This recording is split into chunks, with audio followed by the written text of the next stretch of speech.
Hey guys, what's going on? Kevin Cage back with another daily cryptocurrency video. Welcome to the channel. Like and subscribe if you like what you've seen. Let's get right into the information today. So to kick things off, we have Stuart_XRP sharing this on October 7th, 2019. We got Brad Garlinghouse, CEO of the private company Ripple, on fortune.com. And again, balancing the ledger. So I do not, like how a lot of people may refer Ripple is a blockchain company per se, because again, he goes on to emphasize that they are a payments company that happen to use blockchain and the digital asset XRP. But as time goes on, blockchain is that hot topic word. So it might actually work in our favor, especially when they're beginning to just refer to RippleNet and on-demand liquidity and all these new terms as they're really marketing to go more so global, even though they're of course already international. So I'm kind of curious how this is all going to evolve. So again, might not be a bad thing. Maybe I'm just being a little negative. But right here, it's interesting, as you can see here, XRP versus stablecoins. So they wanted to get Brad's take on, in terms of, sending as a bridge asset and mitigating volatility, why XRP versus maybe a stablecoin like USDC by Coinbase. And again, he says, well, it's very interesting, in terms of mitigating volatility, like you said, but you still need the bridge value and eventually go from, say, US dollar to the Mexican peso.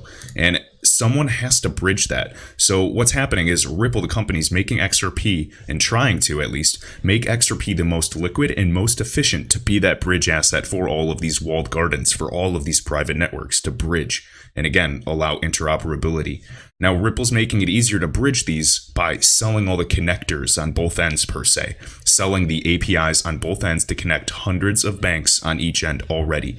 And they're creating this massive ecosystem. We already have other initiatives, of course, like Coil, but let's just kind of focus on cross-border and what Ripple's doing. They're creating these massive ecosystems, networks of networks, just like the internet is, in allowing instant interoperability, instant settlement, instant communication between all. And Brad basically says, although many might not agree, he says, although many might not agree, he believes the most liquid asset will win this race in being the chosen bridge asset.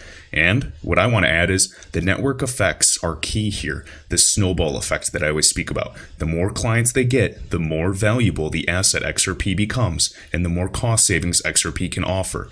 Remember, a higher value XRP is end game as volume ramps up. And as we're seeing, remember, we're seeing maybe $1 to $2 million a day with XRapid. Remember, they're talking about scaling it. Just recently, we have heard Ripple talking about scaling that to 10 million to 100 million a day as liquidity builds up. And that is what's offering the savings for these customers.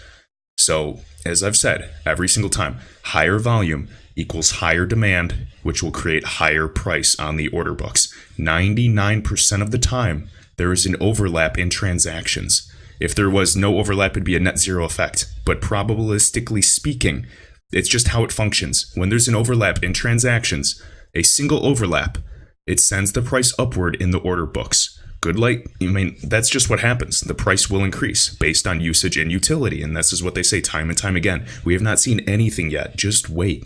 Now, good luck turning this around, because the only way to turn this, upward movement down is by turning the volume off completely. But once volume is up and running, these large financial institutions, these RippleNet partners, they don't want to do that. It's game over. It's going to send the price higher and higher. They want cost savings. They want efficiency. They want to be able to compete. They're competitive in nature. They're businesses. They're doing what they have to do to stay relevant. Banks have to adapt or die. And us as retail investors, we're merely we're profiting, because this is just kind of one of those side effects for those of us that see what's happening as they build on top of this open sourced protocol. It's just another opportunity for transfers of wealth. This happens all the time. Some people are cynical and they don't actually see that, and that's fine. But I really, really, really advise you guys do your own research and see what happens, because it's my belief that we are so beyond undervalued. There's no point to guess a price. I'm just saying that it's significantly higher than 25 cents per XRP. I just want to emphasize that. All right. Let me see here. So next, Stuart_XRP, so Stanford Graduate School of Business, Blockchain for Social Impact, on September 13th of 2019. And so here's a quote. And many central banks have already made amendments to incorporate Ripple, the private company, into their systems. And we can see here, little screenshot, Ripple has partnerships with some of the most prominent institutions in the financial world, and many central banks have already made amendments to incorporate Ripple into the system. Ripple is built specifically for currency exchange and payments. The infrastructure allows faster and cheaper transactions compared to alternative non-blockchain solutions. All right, and that's how business works.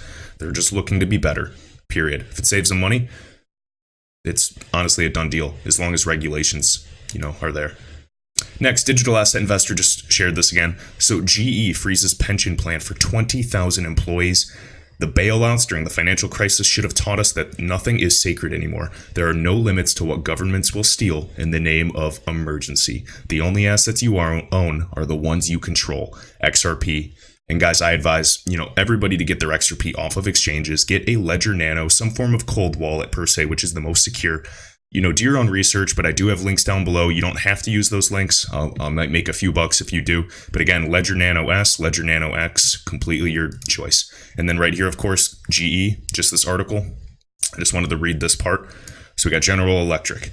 700 employees who became executives before 2011 will have their supplementary benefits frozen, and no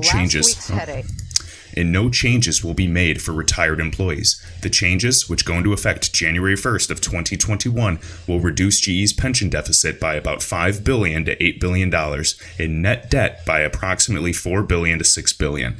Returning GE to, and here's a quote, returning GE to a position of strength has required us to make several difficult decisions, and today's decision to freeze the pension is no exception. Kevin Cox, Chief Human Resources Officer at GE. And this was in a press release. Just want to show you guys, companies, they are, we're just a cog in the wheel. They don't care about you. You have to care about yourself and take care, you're responsible for yourself. We're not victims. The opportunities are in front of us. Right here, XRP Crypto Wolf. So Germany's finance minister, Olaf Scholz, wants to introduce a digital euro coin to tackle Facebook's Libra. And then again, here's a quote by this gentleman. Such a payment system would be good for Financial Center Europe and its integration into the world financial system. All right, and then finishing off with this again, XRP Crypto Wolf, thanks for sending this my way. Hong Kong security regulator, the Securities and Futures Commission, SFC, has officially released regulations for cryptocurrency fund managers. The SFC provided terms and conditions for corporations managing portfolios that invest in crypto assets. This is the type of thing we need to see. We're seeing this domino effect occurring. More widespread adoption, more widespread regulations. This is exactly what we need to see. More on-ramps, more liquidity, and then get some of these huge hedge funds involved too. It's game over. More products, ETFs, futures being built on the ecosystem, validating it. Once we get, Bitcoin, Ethereum, XRP, maybe another handful of digital assets incorporated into the stock market, it's game over. I think it already is, and we just don't see it yet. But again, guys, let me know your thoughts down below, and I'll see you in the next video.